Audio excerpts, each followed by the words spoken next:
So hello everyone, welcome back to my channel. I hope everyone's doing so well as always. I am coming back today with another YouTube video, and it's funny because today's video is really going back to the roots of this channel. And I say it's going back to the roots because this is the first title and the first topic that I did on YouTube. So the first ever video I did that actually got views and actually did quite well was a video talking about 5 emerging designers that I was loving at the moment that I really thought were going to do really well. And I was thinking about that the other day, and I just thought, why have I not done another video with that topic in so long? Because to be honest, just in my job and also being at CSM last year and also just my interest generally, I'm always on the lookout for new designers and I'm always coming across new designers. And even though I do kind of mention them on the channel in drips and drabs, I just thought it would be nice to dedicate a whole video to new designers, and that is what I wanted to talk about today. And honestly, these designers that I do want to talk about, I do think they all kind of fit into a similar category, so I think you'll see what I mean, and I am intrigued to see and hear what you think of these designers as well. I really think you're gonna love them as much as I do. And the first one that I want to talk about is a designer that was on my radar a couple years ago, or about 3 years ago in 2021, and now she's come back on my radar in absolutely full force, and it's an amazing designer called fidannovruzovastudio. And Fidana is a Moldovan designer, and she started her namesake label in 2020. Now it's based out of Paris and also Chisinau as well.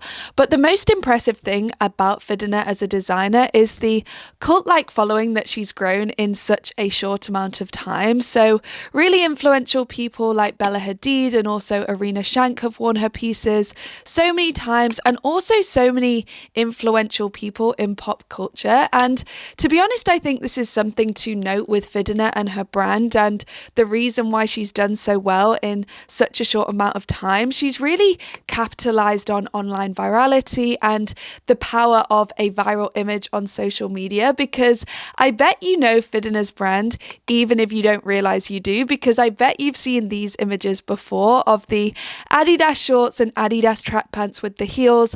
I know that I've seen these images so many times, and to be honest, I've referenced them so many times. I've saved them on Pinterest so much they're all over my Pinterest. I didn't even realize that this was Fidana for the longest time. I thought these were real Adidas track pants with heels. That shows how much I was looking at the details of this. And like I said, I came across Fidana's brand in like 2021 or 2022, I believe.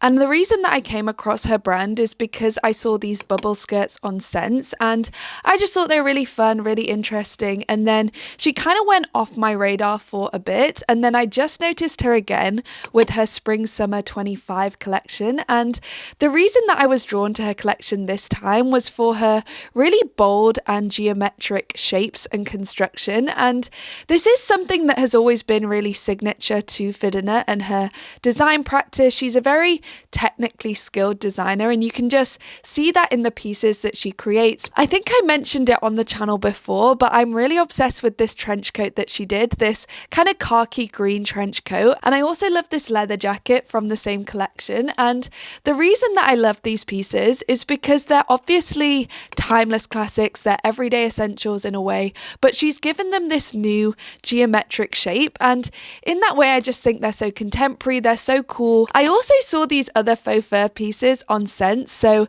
this mini dress and also the boots, and if I had a reason and a place to wear these, then I would definitely get these as well because I think they're so fun. And then the next fashion designer that I want to talk about is a Belgian fashion designer, and her name is juliekegels, and she went to the Royal Academy of Fine Arts in Antwerp, which is another amazing design school. If you don't know about it, it is absolutely incredible. They produce so much talent, and what's crazy to me is that Julie is a brand new designer. So she's only just started her label last year in 2024, which is absolutely insane to me because it's already so strong. She creates these looks and garments and collections with this really mix and match vibe, and that's something that she's done since her graduate collection. She brings different worlds together to create this new contemporary and beautiful thing, basically, and you can really see that in her most recent spring summer 25 collection, which took place in Paris. And this collection made me fall in love with Julie Julie's design philosophy straight away, but it also made me just so drawn to the whole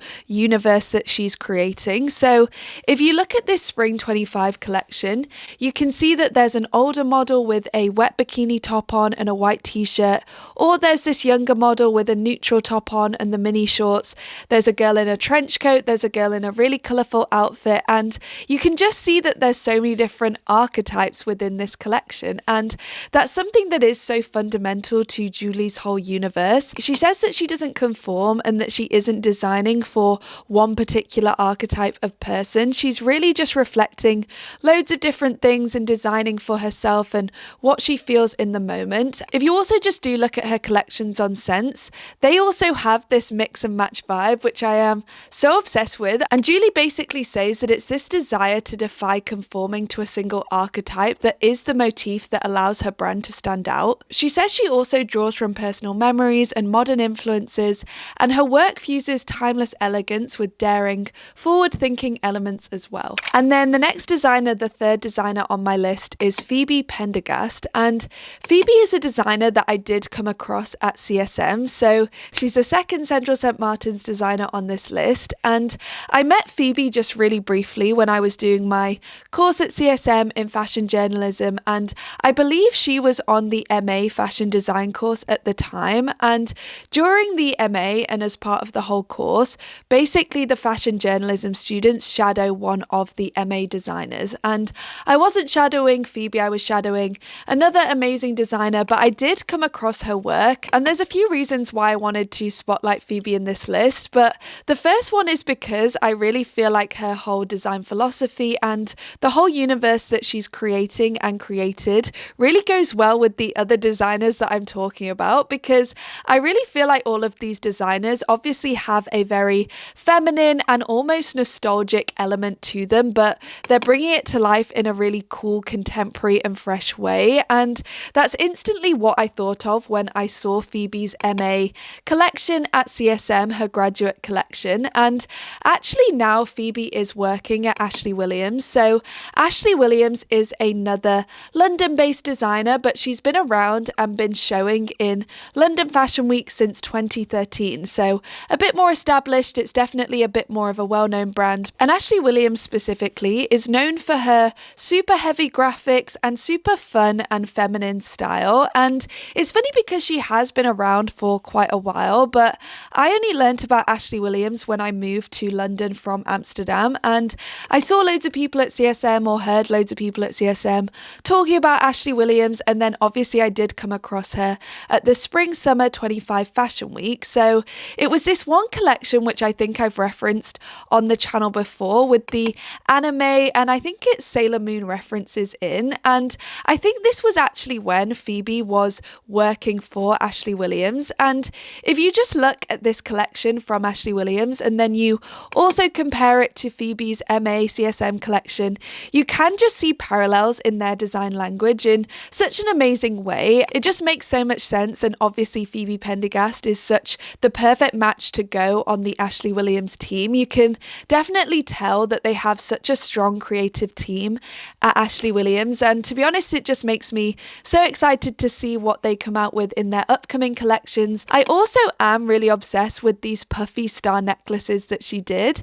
Again, these do really remind me of Ashley Williams, so it does really make sense that she now works there, and I think she's going to do such incredible things at that brand. So the next designer that I want to spotlight is kind of different to the other designers on this list because she's way less technical and she kind of takes this unconventional approach to fashion design. And I'll explain what I mean by that, but it's basically what drew me to Giovanna's work. So her name is Giovanna Flores, and the reason that I personally love Giovanna Flores's work and design so much is because she basically approaches fashion design as a painting. So she says that she basically studied fine art before she studied fashion design, and because of that she really approaches making a garment like how you would paint a picture. So she isn't that much of a technical designer, but she more experiments, uses her hands, and really lets the fabric and the draping to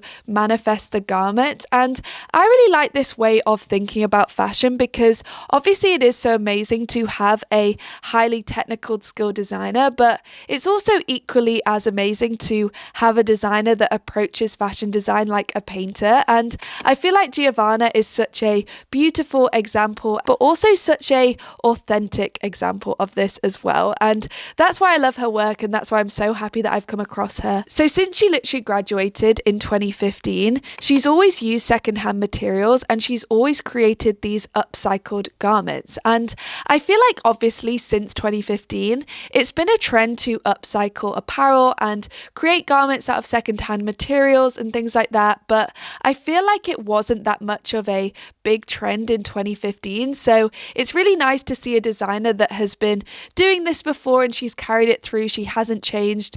Literally on her website, it still says, and it still gives the disclaimer that each piece is going to be slightly different because it is made out of secondhand materials. It's all hand dyed and hand painted. And I just love that Giovanna has stayed so true to that upcycling practice. But to be honest, what I think I love even more than this is the fact that Giovanna's upcycling practice is so refined. And I think this is what makes her stand out to me personally as a upcycling designer, because when I think of upcycling, I think of a very specific era of fashion when everyone was upcycling streetwear. But the way that Giovanna does it is such a refined and considered way. For instance, if you look at this pink bikini top, I am just so obsessed with this. Also the white dress with the pink elements on, and also her socks as well.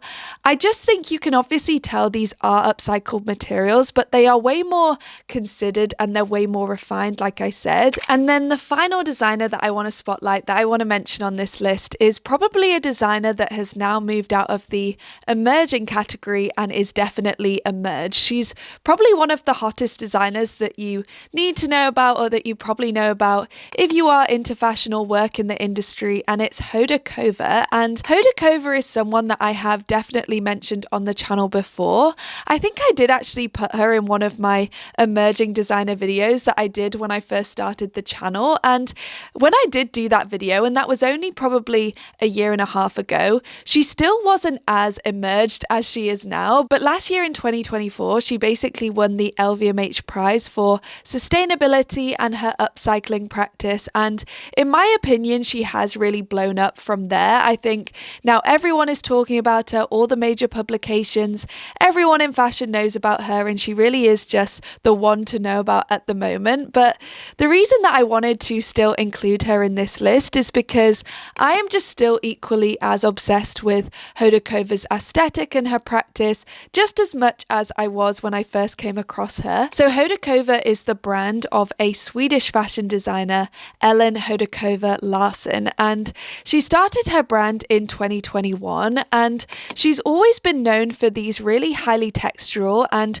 really kind of unconventional pieces that she creates out of unconventional upcycled materials. And what I love so much about Hoda Kova is that every single collection features a variety of garments that are made out of these really unconventional materials and textures, but she brings them to life in a super high fashion way. When you first look at the collection overall, or if you just look at one of her unconventionally created materials or garments, for me they don't look like something that's been upcycled. They just look like a super high fashion, super avant-garde couture like piece. And that's what I love, because it just shows her technical skill, but it also shows her creative eye, and the fact that she can see a everyday object and then she recreates it in this incredibly beautiful way. So she created these looks with the belts and the gloves, which I think have kind of become a bit of a signature to the Hoda Kova brand. But if you also look at the 2022 collection,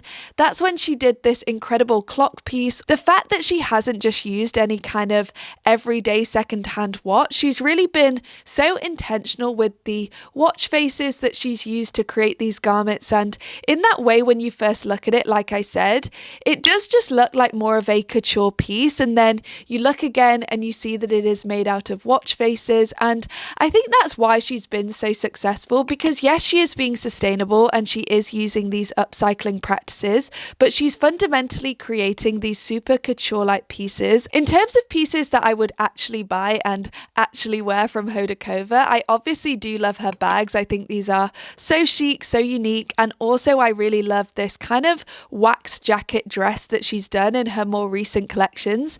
Again, this is just another example of first you look at the piece, you don't see that it's made out of old wax jackets, and then you look again, you see the wax jacket details, and I just think it's so cool that the unconventional material or the unconventional source of this piece really goes into the background. And again, I think that just shows how amazing Hodakova is at designing fashion garments, because you don't even realize that this is made out of wax jackets. It kind of goes into the background, like I said. So I definitely love this piece. I would literally consider getting it. And then Hodakova was the final designer that I wanted to spotlight today.